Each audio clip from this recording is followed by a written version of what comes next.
So today I'm outside of Krakow at the Wieliczka salt mines. These salt mines have been in continuous operation since the 13th century, and they're like an underground labyrinth of rock salt. So let's go. So here's the route we're going to be taking. It's a tourist route, and it's we go down to a depth of 135 meters, so like 400 feet or more. It's 3 kilometers of walking, and we go descend to different levels. There are lots of chapels. The most impressive one apparently is this one here, Saint Kinga's chapel. Everything is carved out of rock salt, even the chandeliers. So I'm excited to see that. So we're starting our descent down. We're walking. Look at how deep it is.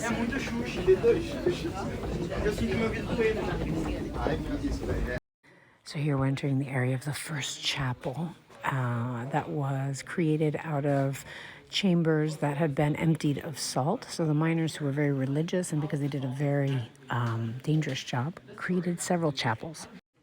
All of these are made out of salt, and these recount the story of how the mines were founded. Check this out. This is called cauliflower salt, and it happens when water comes through the salt rock, makes these formations.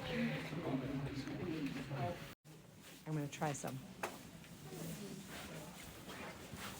So this is a representation of the first miners who would go into the chambers every day. They were called the penitents, and they would wear water-soaked leather suits and burn off any of the dangerous methane gases that accumulated in the chamber. So this was, of course, the most dangerous job.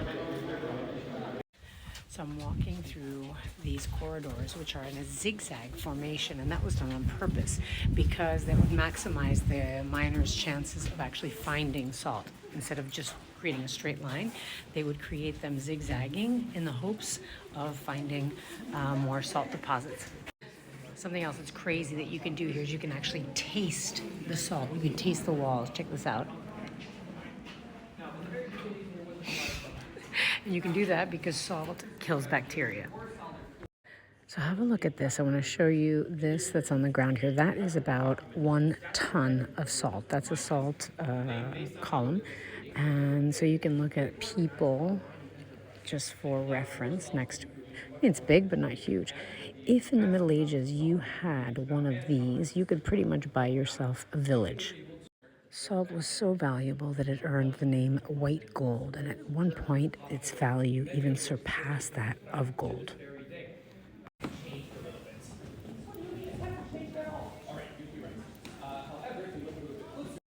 Look at this. These are stalactites that are made out of salt.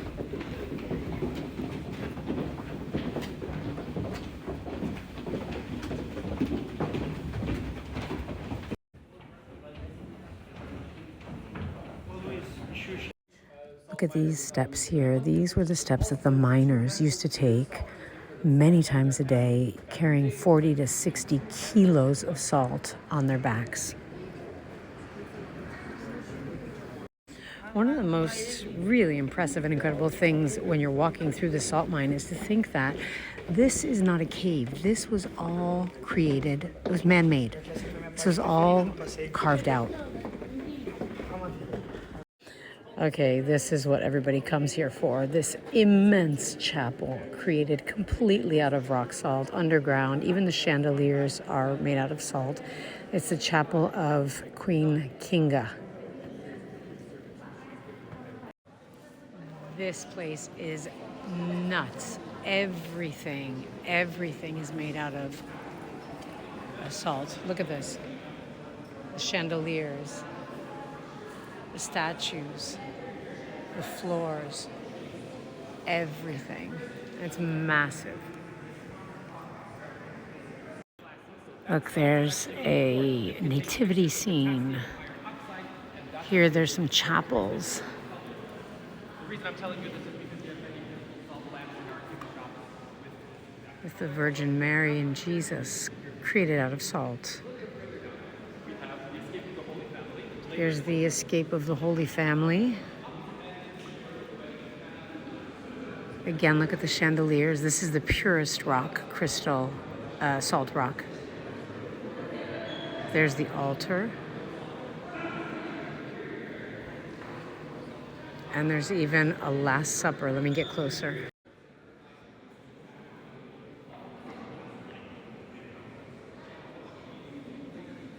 all made out of salt. Incredible.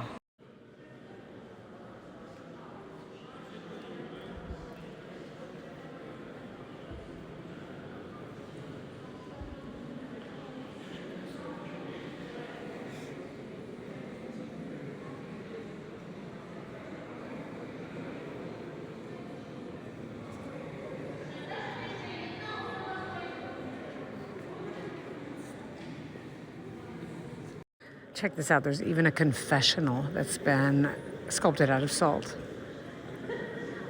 And then here is a statue of the Virgin Mary. It's lit up from the inside.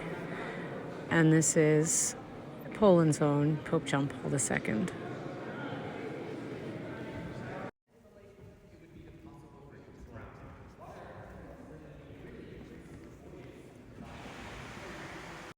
Here's a little fun fact. In August of 2010, there was a thunderstorm that knocked out power to the entire mine.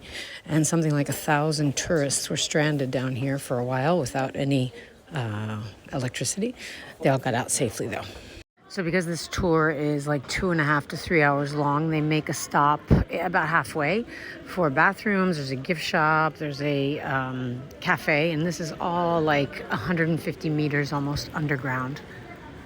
So here's another fun fact. This is Goethe, who came here. He visited here around 1800.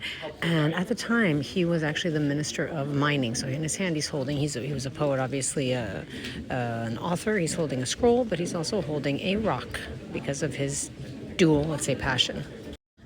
So the way out is via this very dodgy, small elevator.